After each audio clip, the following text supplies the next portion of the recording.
में राम। जीवन दे के जाल बिछाया, रच के माया नाच नचाया, नाच नचाया। चिंता मेरी तभी मिटेगी, चिंता मेरी कभी मिटेगी, जब चिंतन में ले लो राम। ले लो राम मुझे अपनी शरण में, ले लो राम। तुमने लाखों पापी तारे,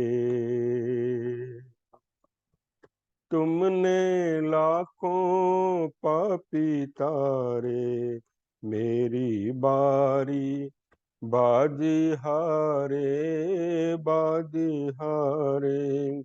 मेरे पास न पुण्य की पूंजी, मेरे पास न पुण्य की पूंजी, पद पूजन में ले लो राम। ले लो राम मुझे अपनी शरण में, ले लो राम। घर घर अटकूं, दर दर भटकूं, कहाँ कहाँ अपना सर पटकूं। इस जीवन में मिले न तुम तो राम, हे राम। इस जीवन में मिले न तुम तो, मुझे मरण में ले लो राम। ले लो राम मुझे अपनी शरण में, ले लो राम मुझे अपनी शरण में, ले लो राम। ले लो राम मुझे अपनी शरण में, ले लो राम।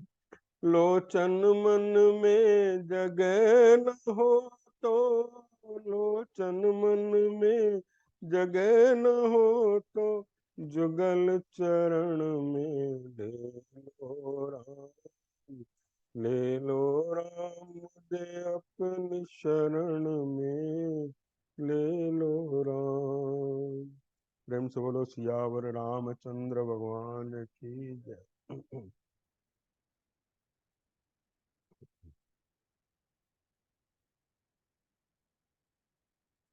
ओ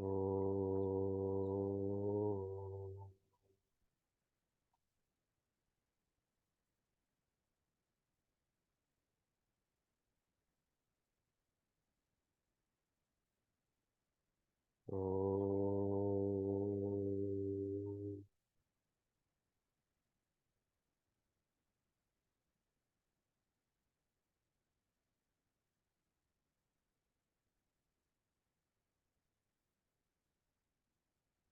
ओ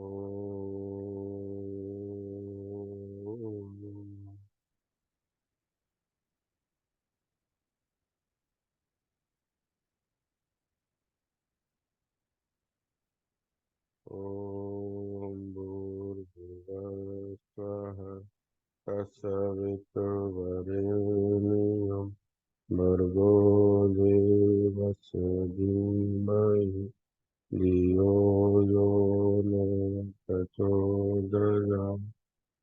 ॐ भूर्भुवः स्वः तत्सवितुर्वरेण्यं भर्गो देवस्य धीमहि धियो यो न प्रचोदयात्। ॐ भूर्भुवः स्वः तत्सवितुर्वरेण्यं भर्गो देवस्य धीमहि धियो यो न प्रचोदयात्। ओम शांति शांति। गुरुर्ब्रह्मा गुरुर्विष्णु गुरुर्देवो महेश्वरः।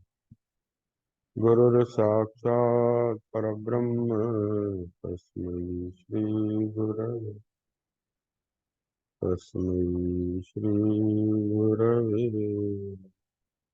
या देवी सर्वभूतेषु शक्तिरूपेण संस्थिता नमस्तस्यै नमस्तस्यै नमस्तस्यै नमो नमः।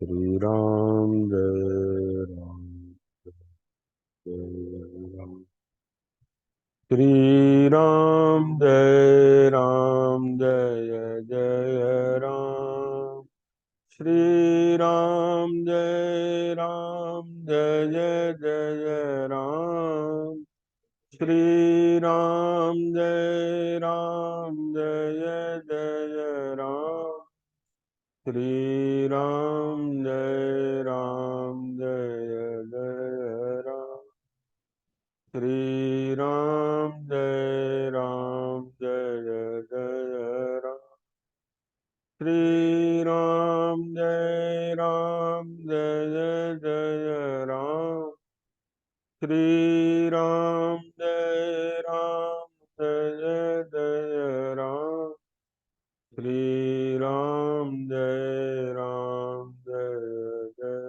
राम श्री राम जय राम जय जय श्री राम जय राम जय जय राम श्री राम जय राम जय जय राम श्री राम जय राम जय जय राम श्री राम जय राम जय जय प्रेम से बोलिए सियावर रामचंद्र भगवान की पवन सुत हनुमान की जय। हर हर महादेव।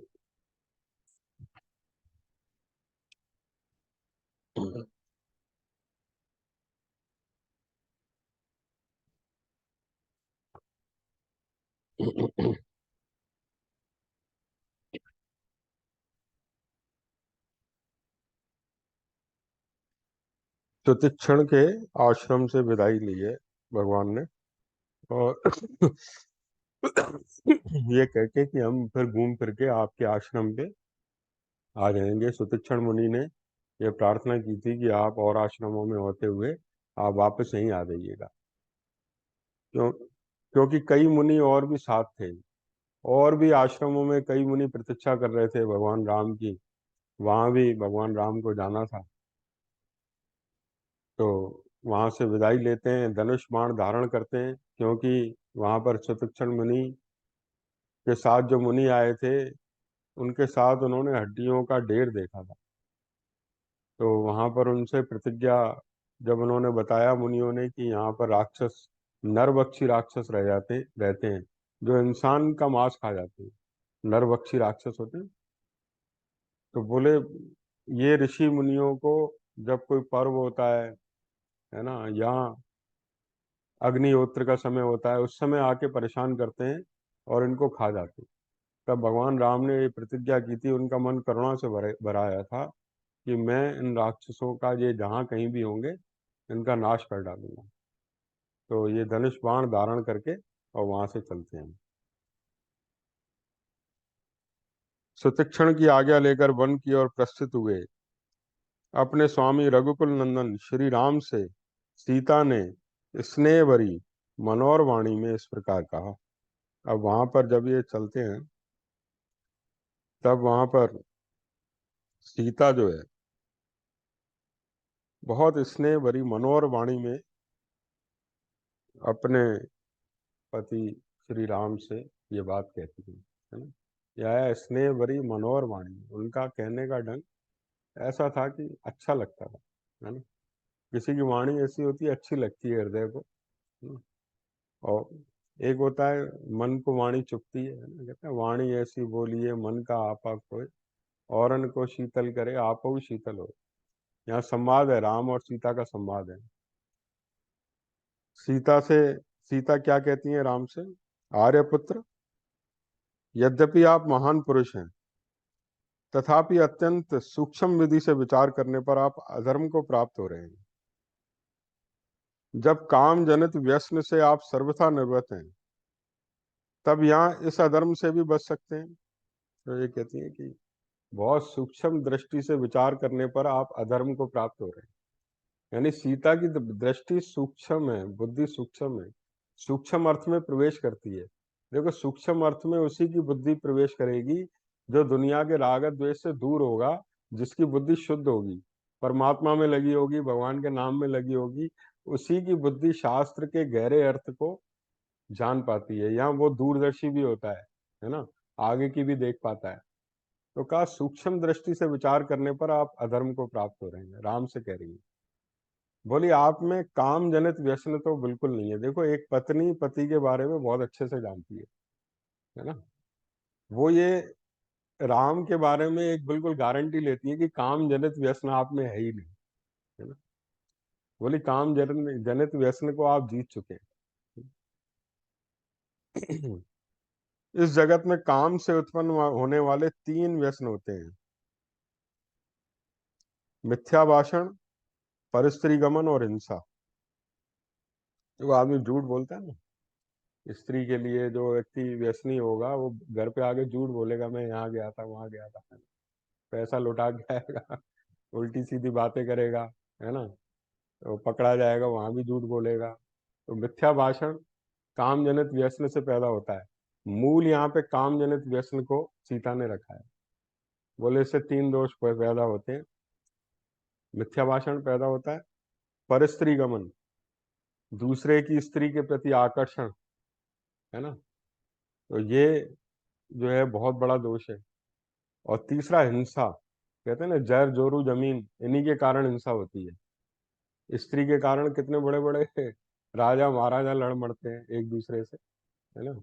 पूरे राज्य के राज्य नाश हो जाते हैं। रावण क्या स्त्री के कारण ही तो मारा गया, सीता को हर ले आया, जबकि मंदोदरी ने उससे कहा था कि तुम्हारे पास एक से एक बढ़कर रानियां हैं, ये तुम हजम नहीं कर पाओगे सीता को, ये राम की पत्नी है, नारायण की। ये तुम्हारे कुल को ले डूबेगी, इसको वापस करे आओ सम्मान से। वो माना नहीं, है ना। वो कहते हैं ना, पर नारी पैनी छुरी मत कोई लावो अंग, रावण के 10 सिर गए पर नारी के संग। ये दुआ कबीरदास जी कहते हैं। बोले पर नारी जो है ना, क्या है, पैनी छुरी है, पैनी छुरी है। बोले मत कोई लावो अंग, उसको अंग मत लगाना, रावण के 10 सिर गए पर नारी के संग। देखो, रावण के 10 सिर चले गए, 10 सिर वाला रावण, 20 भुजा 10 शीश का रावण, ज्ञानी और बलवान, है ना, वो भी मारा गया पर नारी के संग। तो बोले इसको स्पर्श मत करना। ये परस्त्री गमन पैदा होता है कामजनक दोष से, है ना। मिथ्या भाषण पैदा होता है। तो यहाँ सीता माता कहती हैं कि ये दोनों दोष तो आप में है नहीं। देखो, माया की अधिष्ठात्री देवी है सीता माता। माया के दो रूप हैं, एक अविद्या माया, एक विद्या माया है। विद्या माया संसार से मुक्त कर देती है। विद्या माया में क्या आता है, सत्संग है, ज्ञान है, भक्ति है, संतों का संग है, सत स्वाध्याय है, नाम जप है। ये सब विद्या माया है, ये संसार से छुड़ाने वाली है। और अविद्या माया क्या है, काम क्रोध लोभ मोह, ये जो विकार है ना, ये इंसान की बुद्धि को मोहित कर देते हैं, नरक में डाल देते हैं। ये नरक के द्वार हैं। यानी माया के दो रूप हैं ये साक्षात। इसी को कठोपनिषद में श्रेय और प्रेय कहा गया है ना। और गीता में क्या कहा गया है, दैवी संपदा और आसुरी संपदा, नाम बदल दिए गए। ये विद्या माया अविद्या माया, ये रामकृष्ण परमहंस इसी को कहते थे, विद्या माया अविद्या माया। ये माया के दो रूप हैं। तो यहाँ सीता माता दिखा रही है ये अविद्या की रचना है सारी। तो बोले इनमें से दो से तो आप बचे हुए हैं, मिथ्या भाषण, परस्त्री गमन। लेकिन हिंसा रूपी दोष ये आप में पैदा हो रहा है। धनुष उठाया ना। आप देखो, ये है वो। इस जगत में काम से उत्पन्न होने वाले तीन ही व्यसन होते हैं। मिथ्या भाषण बहुत बड़ा व्यसन है, किंतु उससे भी भारी दो व्यसन और हैं: परस्त्री गमन और बिना वैर के ही दूसरों के प्रति क्रूरतापूर्ण बर्ताव। रघुनंदन, इनमें से मिथ्या भाषण रूप व्यसन तो न आप में कभी हुआ है न आगे होगा ही। बोले मिथ्या भाषण तो मैंने कभी देखा ही नहीं है आपका, ना पहले कभी हुआ है ना आगे भी होगा, यानी आगे की भी गारंटी ले रही है कि आगे भी कभी होगा। राम से कहती है, परस्त्री विषयक अभिलाषा तो आपको हो ही कैसे सकती है नरेंद्र। धर्म का नाश करने वाली यह कुत्सित इच्छा न आपके मन में कभी हुई है, न है, न भविष्य में कभी होने की संभावना ही है। देखो इतना विश्वास है सीता को राम भगवान पे, कहते हैं ये इच्छा आपके मन में कभी नहीं हो सकती, ना पहले कभी हुई है, ना अभी है, ना आगे कभी होगी, है ना। इतना आपका अपने मन के ऊपर नियंत्रण है, इतना आपका इंद्रियों के ऊपर नियंत्रण है। तो राम की ये कितनी बड़ी क्वालिटी है। नहीं तो अच्छे अच्छे हार जाते हैं, यहाँ पे मन फिसल जाता है लोगों का, इंद्रियां से हार जाते हैं, लेकिन राम भगवान, तभी तो राम को आदर्श माना गया है ना। राम, स्वामी राम सुखदास जी कहते थे राम जैसा आदर्श तो दुनिया में कभी हुआ ही नहीं, है ना। उन्हीं को आदर्श माना। तो जीवन मुक्त महापुरुष थे। जीवन मुक्त महापुरुष केवल विद्या माया को लेकर रहता है संसार के अंदर, अविद्या माया को लेकर नहीं रहता है। जैसे आम लोग रह रहे हैं दुनिया में, काम क्रोध आदि विकारों से में बह रहे हैं, ऐसे जीवन मुक्त महापुरुष नहीं रहता है ना। वो विद्या माया को लेकर रहता है संसार में। बोले कि ये राजकुमार श्री राम, यह दोष तो आपके मन में कभी उदित हुआ ही नहीं है। और देखो राजकुमार है, राजकुमार है, शरीर में कोई न्यूनता नहीं है कि भोग नहीं भोग सकते, राजा हैं, उनको हक है। दशरथ ने 3 रानियां रख ली, पहले तो ऐसा फैशन ही था कि राजा कितनी भी रानियां रख सकता है ना। और स्वस्थ हैं, जवान हैं, युवा हैं, कोई कमी नहीं है शरीर में, है ना। इतने सुंदर हैं, लेकिन नहीं, एक पत्नी व्रत निभाया उन्होंने जीवन भर, है ना। और एक पत्नी व्रत निभाना केवल शारीरिक नहीं, मानसिक भी, मानसिक भी, मन में भी। जैसे सीता अग्नि परीक्षा में खरी उतरी है, राम की अगर अग्नि परीक्षा होती तो वो भी खरे उतर, उनके मन में भी कभी नहीं आया ये सब, है ना। ये तुच्छ बातों की तरफ उनका ध्यान ही नहीं जाता। आप सदा ही अपनी धर्म पत्नी पत्नी में अनुरक्त रहने वाले, धर्मनिष्ठ, सत्य प्रतिज्ञ तथा पिता की आज्ञा का पालन करने वाले हैं। आप में धर्म और सत्य दोनों की स्थिति है, आप में ही सब कुछ प्रतिष्ठित है। महाभाव, जो लोग जितेंद्रिय हैं वे सदा सत्य और धर्म को पूर्ण रूप से धारण कर सकते हैं। अब माता सीता कहती हैं ये सत्य और धर्म को कौन धारण कर सकता है, जो जितेंद्रिय है, जिसका अपनी इंद्रियों पर नियंत्रण है।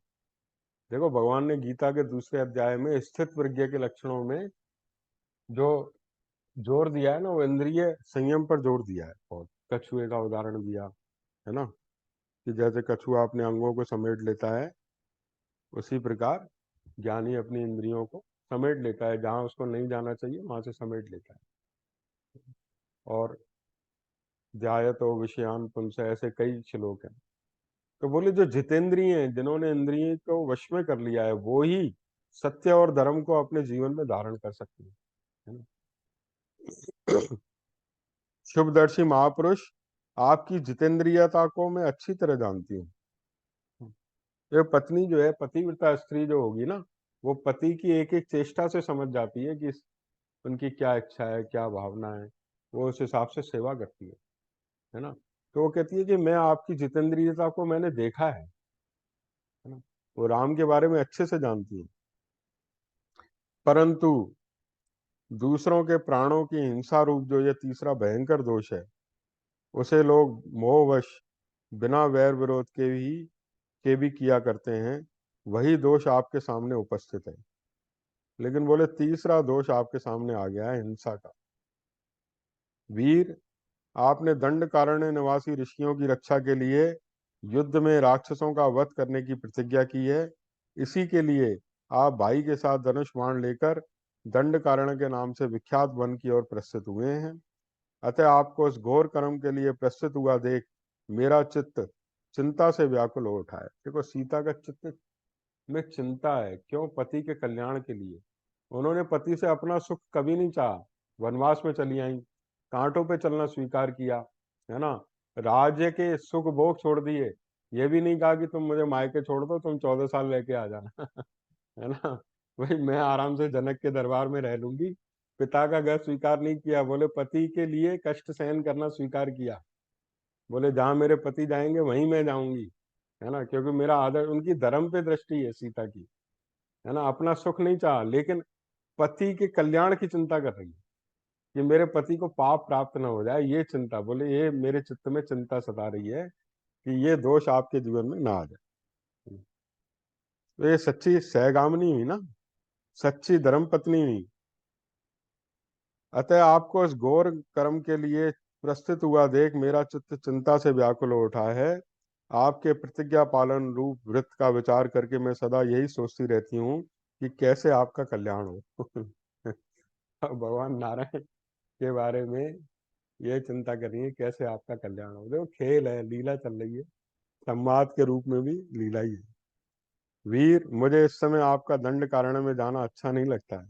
इसका क्या कारण है, यह बता रही हूँ, आप मेरे मुख से सुनिए। आप हाथ में धनुष बाण लेकर अपने भाई के साथ वन में आए हैं। संभव है समस्त वनचारी राक्षसों को देखकर कदाचित आप उनके प्रति अपने बाणों का प्रयोग कर बैठे। जैसे आग के समीप रखे हुए ईंधन उसके तेज रूप बल को अत्यंत उद्दीप्त कर देते हैं, उसी प्रकार जहाँ क्षत्रियों के पास धनुष हो तो वह उनके बल और प्रताप को उद्बोधित कर देता है। बोले जैसे ईंधन रखा हो आग के करीब तो आग और बढ़ जाती है, आग को और उद्दीप्त कर देता है। ऐसे ही धनुष बाण रखा हो ना क्षत्रिय के पास, तो वो उसके तेज और बल को और उद्दीप्त कर देता है।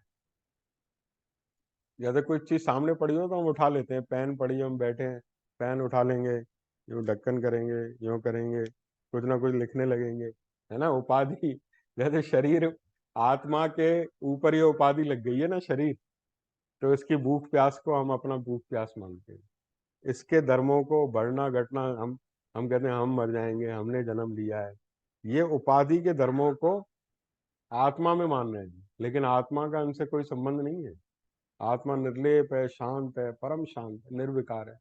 लेकिन उपाधि सामने है, तो उस उपाधि के धर्मों को कहते हैं मैं जी रहा हूं, मैं मरूंगा, मेरा अपमान, मेरा सम्मान, ये सुख, ये दुख।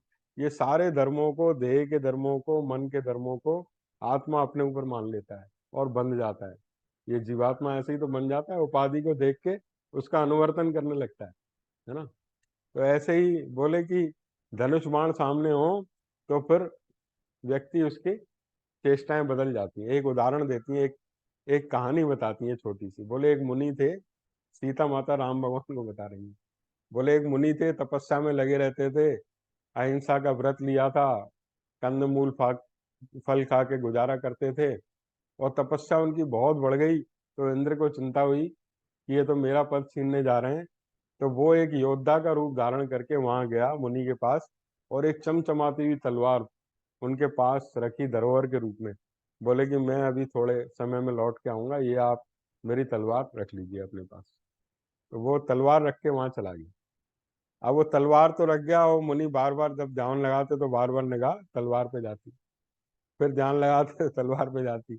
अब वो धरोहर की चिंता ज्यादा होती है ना, कोई हमारे यहाँ धरोहर रख जाए तो हम कहते हैं इसको वापस करनी है, ठीक से रखो, है ना। उसकी चिंता होती है, तो उसकी चिंता सताने लगती। अब वो क्या करते थे, वन में जो फल वगैरह तोड़ने जाते तो तलवार को संग ले जाते, तलवार से तोड़ लेते, है ना। अब धीरे धीरे क्या तलवार चलाने ही आ गई, हाथ में है तो तलवार चलाने लगते। कभी डालियां तोड़ देते, कभी वृक्ष तोड़ देते, कभी पशुओं को ही मारने लग गए, है ना। तो इस प्रकार उनका व्रत टूट गया। ये किस्सा बताती है। महाभाव, पूर्व काल की बात है, किसी पवित्र वन में जहाँ मृग और पक्षी बड़े आनंद से रहते थे, एक सत्यवादी और पवित्र तपस्वी निवास करते थे। उन्हीं की तपस्या में विघ्न डालने के लिए शचीपति इंद्र किसी योद्धा का रूप धारण करके हाथ में तलवार लिए एक दिन उनके आश्रम पर गए। उन्होंने मुनि के आश्रम में अपना उत्तम खड्ग रख दिया। पवित्र तपस्या में लगे हुए मुनि को धरोहर के रूप में वह खड्ग दे दिया। उस शस्त्र को पाकर मुनि उस धरोहर की रक्षा में लग गए। वे अपने विश्वास की रक्षा के लिए वन में विचरते समय भी उसे साथ रखते थे। ये पूरा दिया है।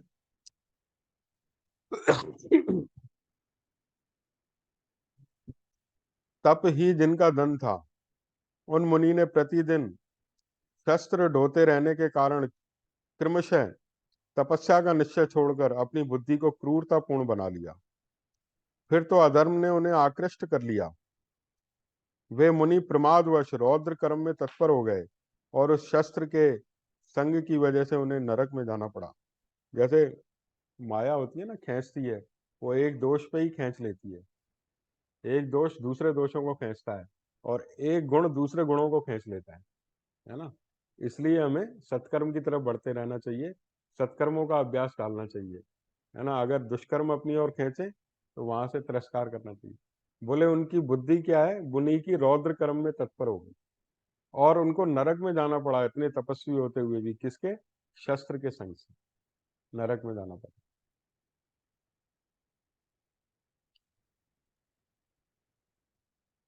अब सीता ये कहानी बताकर भगवान राम से कहती हैं,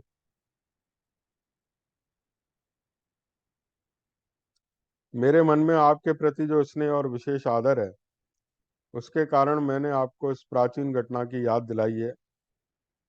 और आपको ये कहती हूँ कि आपका धनुष लेकर किसी तरह बिना वैर के ही दंड कारण्यवासी राक्षसों के वध का विचार नहीं करना चाहिए। वीरवर, बिना अपराध के ही किसी को मारना संसार के लोग अच्छा नहीं समझेंगे। अपने मन और इंद्रियों को वश में रखने वाले क्षत्रिय वीरों के लिए वन में धनुष धारण करने का इतना ही प्रयोजन है कि वे संकट में पड़े हुए प्राणियों की रक्षा करें। कहाँ शस्त्र धारण और कहाँ वनवास। अब देखो ये शब्द ये कह गई यहाँ पर सीता कि धनुष धारण करने का इतना ही प्रयोजन है कि संकट में पड़े हुए प्राणियों की रक्षा करें। इसी लाइन को भगवान राम ने उत्तर देने की भूमिका बना ली है। इसी लाइन को एक लाइन यहाँ पर कह गई थी। अपने मन और इंद्रियों को वश में रखने वाले क्षत्रिय वीरों के लिए वन में धनुष धारण करने का इतना ही प्रयोजन है कि वे संकट में पड़े हुए प्राणियों की रक्षा करें, है ना। धनुष धारण करने का प्रयोजन बता दिया। कहाँ शस्त्र धारण और कहाँ वनवास। बोले हम यहाँ वनवास में आए हैं तो ये माता पिता से प्रतिज्ञा करके आए हैं, मुनि वृत्ति से रहेंगे, कंद मूल खाकर फल खाकर रहेंगे। तो बोले कहाँ मुनि वृत्ति और कहाँ शस्त्र धारण, इन दोनों का मेल नहीं है। कहाँ क्षत्रिय का हिंसा में कठोर कर्म और कहाँ सब प्राणियों पर दया करना। ये दोनों परस्पर विरुद्ध जान पड़ते हैं। अतः हम लोगों को देश धर्म का आदर करना चाहिए। इस समय हम यहाँ तपोवन में हैं, यहाँ हमें अहिंसा में धर्म का पालन करना चाहिए। केवल शस्त्र का सेवन करने से मनुष्य की बुद्धि कृपण पुरुषों के समान कलुषित हो जाती है। अतः अब आप अयोध्या में चलने पर ही पुनः छात्र धर्म का अनुष्ठान कीजिएगा। बोले जब आप वापस अयोध्या लौटेंगे तब आप क्षत्रिय धर्म का पालन कर लेना। राज्य त्याग कर वन में आ जाने पर यदि आप मुनि वृत्ति से रहें तो उससे मेरे सास और ससुर को अक्षय प्रसन्नता होगी। धर्म से अर्थ प्राप्त होता है, धर्म से सुख का उदय होता है, धर्म से ही मनुष्य सब कुछ पा लेता है। इस संसार में धर्म ही सार है। चतुर मनुष्य भिन्न भिन्न वान प्रस्थोचित नियमों के द्वारा अपने शरीर को क्षीण करके यत्न पूर्वक धर्म का संपादन करते हैं, क्योंकि सुखदायक साधन से सुख के हेतुभूत धर्म की प्राप्ति होती है। बोले हमारा यहाँ पर धर्म क्या है? तपोवन में आए हैं, वानप्रस्थ धर्म है ना। तो हमें 14 साल ऐसे ही रहना है, अहिंसा का पालन करते हुए। सौम्य प्रतिदिन शुद्ध चित्त होकर तपोवन में धर्म का अनुष्ठान कीजिए। त्रिलोकी में जो कुछ भी है आपको तो वह यथार्थ रूप से विदित है। मैंने नारी जाति की स्वाभाविक चपलता के कारण ही आपकी सेवा में ये बातें निवेदन कर दी हैं। वास्तव में आपको धर्म का उपदेश करने में कौन समर्थ है? आप इस विषय में अपने छोटे भाई के साथ बुद्धि पूर्वक विचार कर लें, फिर आपको जो ठीक जचे उसे ही शीघ्रता पूर्वक करें। अब देखो यहाँ पर सीता ने थोपा नहीं है, ये जिद नहीं की है कि मैं जो कह रही हूँ वही तुम्हें करना ही पड़ेगा। बोले मैं तो नारी जाति हूँ, नारी जाति स्वभाव से ही चपल होती है, चंचल होती है। उस चपलता के कारण ही मैंने ये बातें आपको निवेदन कर दी हैं। लेकिन आप धर्म के यथार्थ ज्ञाता हैं, आप लक्ष्मण के साथ सलाह कर लिए, आपको जो ठीक जचे वो करो। देखो, ये सलाह देने का उत्तम तरीका है ना। ये नहीं कि मैंने सलाह दी तो तुम्हें माननी ही पड़ेगी, तुम मेरी सलाह काट कैसे सकते हो, नहीं। बोले मैंने तो अपना, जो मेरे को बात ठीक लगी मैंने निवेदन की है, अब आपको जो ठीक लगे आप उसको कीजिए ना। एक बार कीर्तन करते हैं, फिर राम भगवान जो उत्तर देते हैं उसे पढ़ते हैं। रघुपति राघव राजा राम, पतित पावन सीताराम। रघुपति राघव राजा राम, पतित पावन सीताराम। सीताराम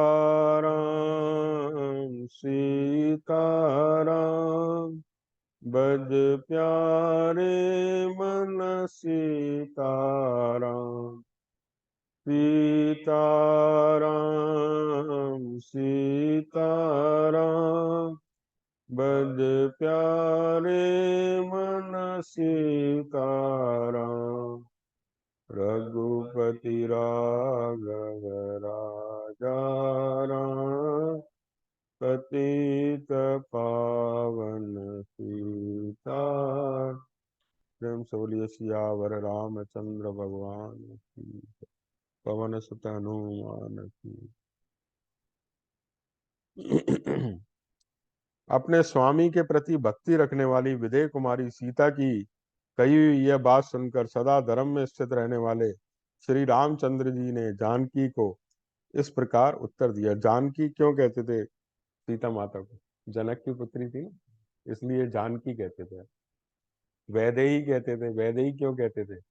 जने जनक जो है विदेह राज थे, विदेह, देह में रहते हुए भी आत्मा में इसलिए विदेह थे, इसलिए उनकी पुत्री वैदेही कहलाई, है ना। मैथिली कहते थे, मिथिला नगरी में पैदा हुई थी, मिथिला के राजा थे जनक, तो इसलिए एक नाम मैथिली पड़ा। ऐसे कई नाम सीता के भगवान राम ने पुकारे। यहाँ जानकी का है। और वो मुस्कुरा रहे थे, भगवान राम मुस्कुरा रहे थे कि सीता के मन का भाव बहुत अच्छा है ना। वो सलाह तो दे रही है लेकिन उनका भाव यही है स्वामी के कल्याण का, है ना। तो मुस्कुराते हुए सदा धर्म में स्थित रहने वाले, यहाँ रूपक आया है, सदा धर्म में स्थित रहने वाले भगवान श्री राम ने ये उत्तर दिया। उनकी बुद्धि कभी धर्म से च्युत नहीं होती है, हटती नहीं है भगवान राम। अब वो क्या कहते हैं, देवी धर्म को जानने वाली जनक किशोरी, तुम्हारा मेरे ऊपर स्नेह है, इसलिए तुमने मेरे हित की बात कही है। क्षत्रियों के कुल धर्म का उपदेश करती हुई तुमने जो कुछ कहा है वह तुम्हारे ही योग्य है। देवी मैं तुम्हें क्या उत्तर दूं, तुमने पहले ही यह बात कह दी। क्षत्रिय लोग इसलिए धनुष धारण करते हैं कि किसी को दुखी होकर हाहाकार न करना पड़े। ये बात कही। बोले तुमने ये पहले ही बात कह दी कि क्षत्रिय लोगों के धनुष धारण करने का उद्देश्य ही ये है कि कोई दुखी न रहे प्रजा में। तो गुरु गोविंद सिंह के पहले जो 9 गुरु रहे, उन्होंने शस्त्र नहीं उठाया, अहिंसा धर्म का पालन किया। गुरु गोविंद सिंह के पिता को शरीर के 2 टुकड़े कर दिए गए, गुरु तेग बहादुर को चीरा गया था, लेकिन उन्होंने धर्म नहीं छोड़ा, अपना हिंदू धर्म उसमें स्थित रहे, धर्म परिवर्तन नहीं किया। बोले शरीर का नाश है, हो जाए, लेकिन धर्म नहीं छोड़ेंगे अपना, है ना। गुरु गोविंद सिंह ने पिता का ऐसा जो क्रूरता से वध किया था, उन्होंने शस्त्र उठा लिया। गुरु गोविंद का 1.25 लाख ते एक लड़ाऊं, चिड़ियन ते मैं बाज उड़ाऊं, तब गुरु गोविंद नाम कहा, है ना। उनका एक एक वीर ऐसा था, उन्होंने ऐसी सेना बनाई थी, तो बोले 1.25 लाख ते एक लड़ाऊं, सेना थोड़ी सी थी और औरंगजेब की सेना बहुत बड़ी थी। बोले मेरा एक एक वीर ऐसा होगा, 1.25 लाख से एक जना लड़ेगा। एक वीर तो ऐसा था, वहाँ स्वर्ण मंदिर जो है, वहाँ गोल्डन टेम्पल, बताते हैं कि उसका धड़ काट दिया उसने, औरंगजेब की सेना ने। तो वो जो है आगे आगे था, वो सेना का राजा था, वो पीछे वाले विचलित हो गए, अरे उनका नाम मैं भूल गया, बोले ये कैसे, अरे हमारे राजा को मार दिया। वो बिना धड़ के ही तलवार चला रहा है, बिना धड़ के, यानी उसका आत्मबल देखो। हाँ धड़, हाँ धड़ को यहाँ पे रखा, हाथ पे, और यूं बिना धड़ को हाथ पे रख के तलवार चला रहा है, ऐसा आत्मबल। यानी धड़ मतलब ये सर, सर को यहाँ हथेली पे रखा और तलवार चला के सेना से लड़ने लगा, यानी इतना आत्मबल था उसमें। यानी शरीर भी आत्मा की आज्ञा मानने के लिए तैयार है, यानी इतना आत्मबल तेज हो ना, तो मृत्यु के बाद भी जीवन हो जाता है। ये लिखा है ऐसे, गुरु गोविंद सिंह के बाद ऐसे लड़ाके थे। तो भगवान राम ने कहा भाई ये तो संत महात्मा है, इनका दुख मैं देख ही नहीं सकता। ये तो बड़े दुखी होकर मेरे पास आए थे, शरणागत होकर आए थे, और शरणागत की रक्षा में मेरा मन लगता है। जब इन्होंने कहा कि राक्षस इन्हें खा जाते हैं, हम पर अनुग्रह कीजिए, तो बोले, उनकी ये बात सुनकर मैंने, भगवान राम ने उनसे कहा, महर्षियों, आप जैसे ब्राह्मणों की सेवा में मुझे स्वयं ही उपस्थित होना चाहिए, परंतु आप स्वयं ही अपनी रक्षा के लिए मेरे पास आए, मेरे लिए यह अनुपम लज्जा की बात है। अतः आप प्रसन्न हो, बताइए मैं आप लोगों की क्या सेवा करूं। यह बात मैंने उन ब्राह्मणों के सामने कही थी।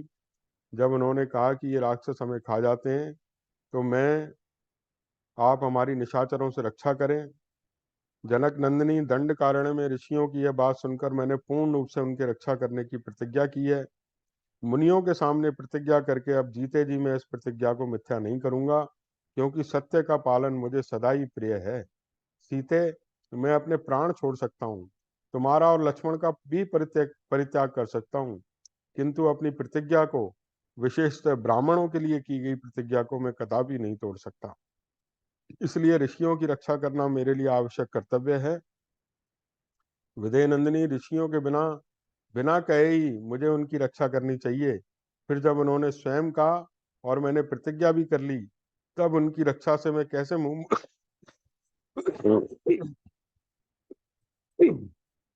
तब उनकी रक्षा से मैं कैसे मुंह मोड़ सकता हूँ।